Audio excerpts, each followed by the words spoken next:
वक्रतुंड महाकाय सूर्यकोटि समप्रभ निर्विघ्नं कुरु मे देव सर्वकार्येषु सर्वदा।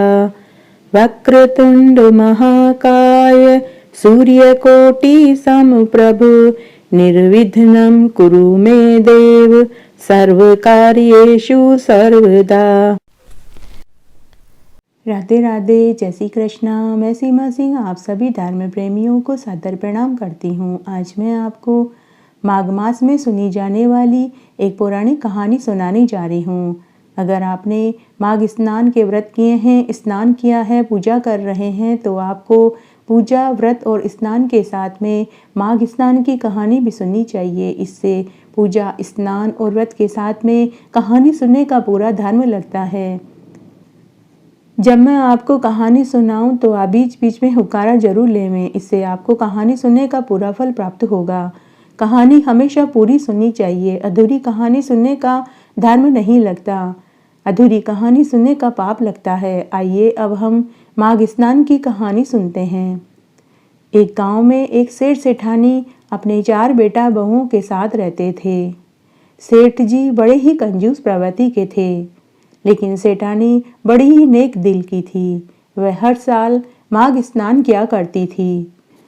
इस बार जब माघ का महीना लगा तो सेठानी ने पूरे माघ मास में स्नान किया और व्रत किया। तो उसकी चारों भवें अपनी सास को झूठा, बासी, जली भुनी रोटी थाली में परोस देती थी। सेठानी बड़े ही नेक दिल की महिला थी। वह अपनी बहुओं को कुछ नहीं कहती थी। एक रात्रि को जब सब घर के सदस्य सो गए, तब सेठ जी आंगन में खाट डालकर सोने की कोशिश कर रहे थे, लेकिन उन्हें नींद नहीं आ रही थी।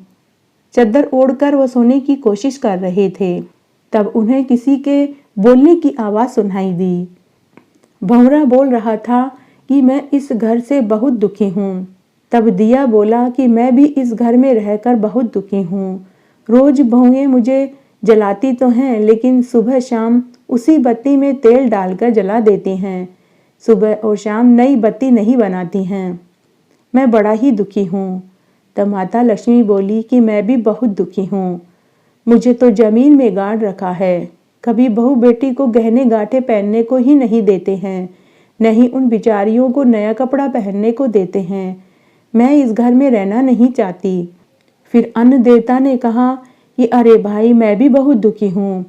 मेरी तो यहाँ कोई कदर ही नहीं होती है।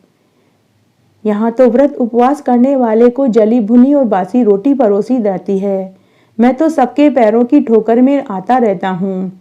मेरी तो यहाँ कोई कदर ही नहीं है। मेरा अन्न कभी कोई ठोकर मार कर जा रहा है, कभी कोई ठोकर मार कर जा रहा है। जब वे चारों भाई बहन आपस में बातें कर रहे थे, तो सेठ जी उन सबकी बातें सुन रहे थे। सेठ जी ने मन ही मन सोचा कि अगर ये चारों मेरे घर से चले जाएंगे तो बचेगा ही क्या, मैं तो अनाथ हो जाऊंगा। तब सुबह सेठ जी जल्दी उठे और पूरे घर में झाड़ू लगाई। सारा अन्न उन्होंने बोरियों में भरा। उसी दिन उन्होंने बाजार से गेहूं को भरने के लिए टंकियां मंगवाई और सारा अन्न की बोरियां उन गेहूं की टंकियों में डाला। जमीन में से गहने गांठे निकाले और अपनी पत्नी व अपने बेटे की बहुओं को गहने गांठे पहनने के लिए दिए। बक्सों में से नए नए कपड़े निकालकर उन्हें दिए और कहा कि सब नए नए कपड़े पहना करो, रोज गहने गांठे पहन कर रहा करो। फिर उन्होंने दिए में नई बत्ती लगाई और उसमें ऊपर तक तेल भरा। सेठ जी ने अपनी सभी बहुओं से कहा कि आज से तुम सब रोज सुबह शाम जब दिया करो तो नई बत्ती लगाकर दिया बाती किया करो और रोज घर में झाड़ू लगाया करो। नई बत्ती लगाकर ही दिया बाती किया करो। कभी भी पुरानी बत्ती से दीपक मत जलाया करो और दीपक को तेल और घी से ऊपर तक भरा करो। फिर सेठ जी ने अपनी चारों बहुओं से कहा कि आज के बाद व्रत और उपवास जो भी करे उसे झूठा भोजन, जली हुई ठंडी रोटी कभी मत परोसना। उसे गर्म भोजन, स्वादिष्ट भोजन बनाकर खिलाना। साथ में मीठा भात, गुड़, खीर, हलवा जो भी बन पड़े वही देना। रोटी के साथ मीठा जरूर परोसना। तब सभी बहुओं ने कहा कि ठीक है बाबूजी, हम ऐसा ही करेंगे। पूरा दिन इस तरह निकल गया। पूरा दिन सेठ जी सबको समझाने बुझाने में लगे रहे। उस रात वापस सेठ जी वहीं आंगन में खाट डालकर सो गए और सोने का बहाना करने लगे और वो चारों की बातें सुनने की कोशिश करने लगे। तभी उन्हें अर्धरात्रि में आवाज़ सुनाई दी।